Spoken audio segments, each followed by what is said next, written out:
जय सिया राम। इस अंक में सीता जी को देखकर प्रभु श्री रामचंद्र जी का श्री लक्ष्मण जी से वार्तालाप का उल्लेख है।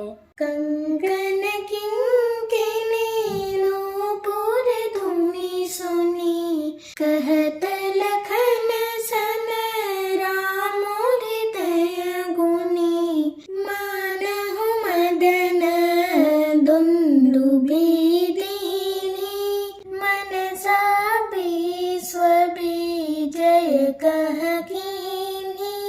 कंकन अर्थात हाथों के कड़े, करधनी और पायजेब के शब्द सुनकर श्री रामचंद्र जी हृदय में विचार कर लक्ष्मण से कहते हैं, यह ध्वनि ऐसी आ रही है मानो कामदेव ने विश्व को जीतने का संकल्प करके डंके पर चोट मारी है। ऐसे कही फिर चित देहि ओरा, सिय मुख शशि भय नयन चकोरा, भय विलोचन चारु अचंचल, मनहु सकुच निमित जे दिगंचल। ऐसा कहकर श्री रामचंद्र जी ने फिर कर उस ओर देखा। श्री सीता जी के मुख रूपी चंद्रमा को निहारने के लिए उनके नेत्र चकोर बन गए, सुंदर नेत्र स्थिर हो गए अर्थात टकटकी लग गई। मानो निमि अर्थात जनक जी के पूर्वज ने, जिनका सबकी पलकों में निवास माना गया है। लड़की दामाद के मिलन प्रसंग को देखना उचित नहीं, इस भाव से सकुचाकर पलकें छोड़ दी अर्थात पलकों में रहना छोड़ दिया, जिससे पलकों का गिरना रुक गया। देखे सिय शोभा सुख पावा, हृदय सराहत बचनु न आवा, जनु बिरंचि सब निज निपुनाई, बिरच विश्व कह प्रगति दिखाई। सीता जी की शोभा देखकर श्री रामचंद्र जी ने बड़ा सुख पाया, हृदय में वे उसकी सराहना करते हैं किंतु मुख से वचन नहीं निकलते।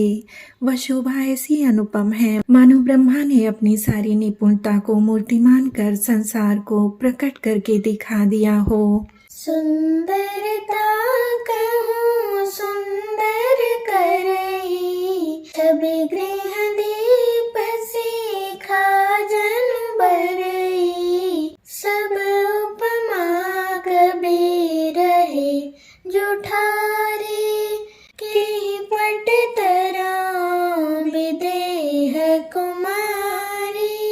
वह अर्थात सीता जी की शोभा सुंदरता को भी सुंदर करने वाली है। वह ऐसी मालूम होती है मानो सुंदरता रूपी घर में दीपक की लौ जल रही हो। अब तक सुंदरता रूपी भवन में अंधेरा था, वह भवन मानो सीता जी की सुंदरता रूपी दीपशिखा को पाकर जगमगा उठा है, पहले से भी अधिक सुंदर हो गया है। सारी उपमाओं को तो कवियों ने झूठा कर रखा है। मैं जनक नंदिनी श्री सीता जी की किससे उपमा दूं?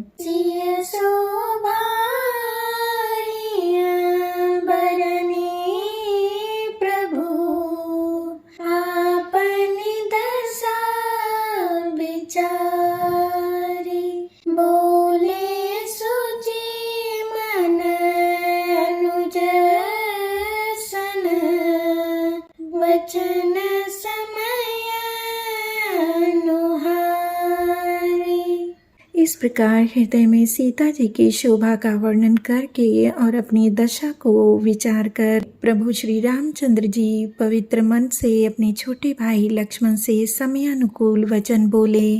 तात जनक तनया यह सोई, धनुष जग जहीं कारण होई, पूजन गौर सखी ले आई, करत प्रकाश फेरई फुलवाई। हे तात, यह वही जनक जी की कन्या है जिसके लिए धनुषी यज्ञ हो रहा है। सखियां इन्हें गौरी पूजन के लिए ले आई हैं।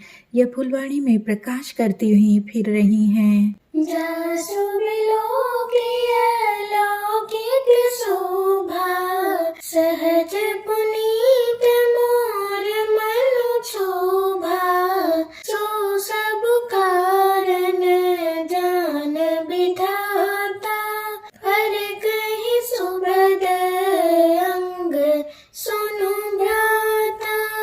जिसकी अलौकिक सुंदरता देखकर स्वभाव से ही पवित्र मेरा मन क्षुब्ध हो गया है। वह सब कारण अथवा उसका सब कारण तो विधाता जाने, किंतु हे भाई सुनो, मेरे मंगलदायक अंग फड़क रहे हैं। रघुवंशी कर सहज सुभाऊ, मनु को पंथ पगु धरई न काऊ, मोहि अतिशय प्रतीति मन केरी, जहि सपने पर नारी नहेरी।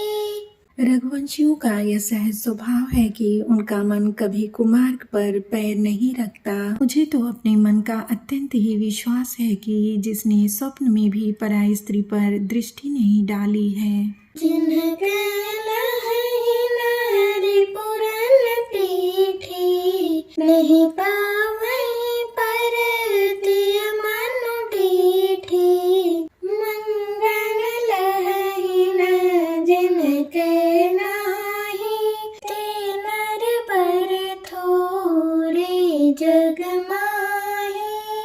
रण में शत्रु जिनकी पीठ नहीं पाते, अर्थात जो लड़ाई के मैदान से भागते नहीं, पराई स्त्रियां जिनके मन और दृष्टि को नहीं खींच पाती, और भिखारी जिनके यहाँ से नहीं पाते, अर्थात खाली हाथ नहीं लौटते, ऐसे श्रेष्ठ पुरुष संसार में थोड़े हैं। करत बत कही अनुज सन, मन सिय रूप लोभान, मुख सरोज मकरंद छवि, करई मधुप इव पान।